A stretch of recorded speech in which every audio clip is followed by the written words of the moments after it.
এনেকে রাজতন্ত্র চলে না হবো। দেখো গণতন্ত্র চলিব, আমি সংবিধান সম্মান জানাও। আমি দেশের নাগরিক হয়, কংগ্রেস করা কোনো অপরাধ নয়। আমার ভারতীয় সংবিধানে দিয়েছে কংগ্রেস কি হয়েছে দেখা পাইছে সামগ্রিক কি হয়েছে এনেকুৱা হৈছে নেকি আগতে বিহাৰ ইউপি নিচিনা হৈছে নেকি কেনেকে এখন সাংসদে গতিয়াই দিওঁতে বিপ্লৱ দাস বুলি এজন ল'ৰা আজি ভিডিঅ' ভাইৰেল হৈছে সামাজিক মাধ্যমত। একো ব্যৱস্থা লোৱা নাই। আপুনি কম ল'ব লাগিছিল নহয় পইচা আমাৰ পইচাৰ গম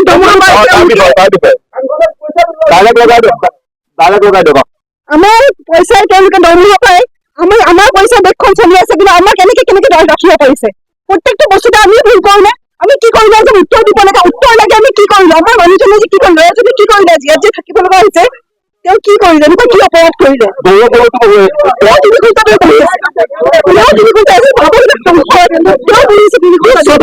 উপজনপতি দেখে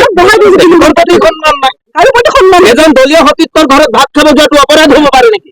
কংগ্ৰেছ কৰ্মী কাৰো ঘৰত ভাত খাবলৈ চাহ খাবলৈ যাব নোৱাৰে নেকি? কেনেকে গণতন্ত্ৰ চলিছে? আমাক যদি ক'লেও হয় কি অপৰাধ তেতিয়াও আমি বেয়া নাপাওঁ এনেকে ৰাজ্যক কেনেকে চৰকাৰে চলাব? এয়া ন্যায় নেকি ৰাজ্যক? উচিত জানি কওকচোন আপোনালোকে কওক উচিত নেকি ৰাইজে চাওক উচিত ৰাইজে বিবেচনা কৰি চাওক কেনেকুৱা দেশ চলি আছে কেনেকুৱা অসম আছে কেনেকুৱা অসম কৰিলে 10 বছৰ বেনাৰ পোষ্টাৰ মাৰোতে মোৰ ঘৰত পুলিচ পঠাই দিয়া হ'ল।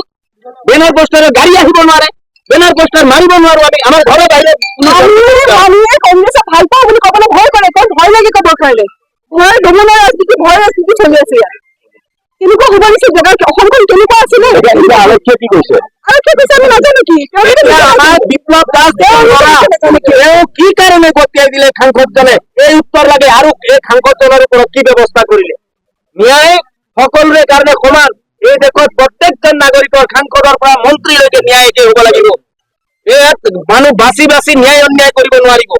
আৰক্ষী প্ৰশাসন আমাৰো, আৰক্ষী প্ৰশাসন অকল বিজেপিৰ নহয়। এইটো কথা আমি দেখা পাইছিলো আৰু কিমান দিন হৈ পেলাই অকল বিজেপিয়ে গোটেইখন চলাই আছে নিচিনা লাগিছে। ৰাইজেতো বুজি পাইছে ৰাইজটো আমাৰ অসমৰ বিপদ নহয় বেঙা নহয় এনেকুৱা কৰিছে না আমিতো বুজিয়ে পোৱা নাই ৰাইজে বুজিয়ে পোৱা নাই ইয়াৰ ৰিজাল্ট যোনখিনি তেওঁলোকে ব্যৱহাৰ কৰিলে যোনখিনি তেওঁলোকে নিজৰ ৰূপ দেখালে ইয়াৰ ৰিজাল্ট 23 তাৰিখে অসমৰ ৰাইজে দেখা পাব। বিজেপিৰ যে পতন ঘটিছে এইটোৱে প্ৰমাণ তেওঁলোকে যোনখিনি অধপতনলৈ গৈছে এইটোৱে প্ৰমাণ তেওঁলোকে যোনখিনি কাম কৰিছে। অসমৰ ৰাইজৰ ওচৰত আমি ন্যায় বিচাৰিছো।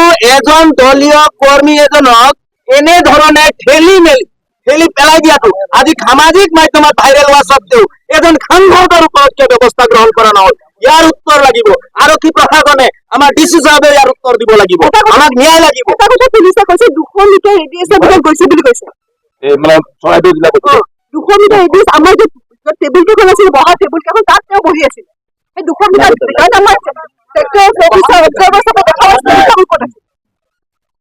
সেই ৰেডিয়াছত আছে বুলি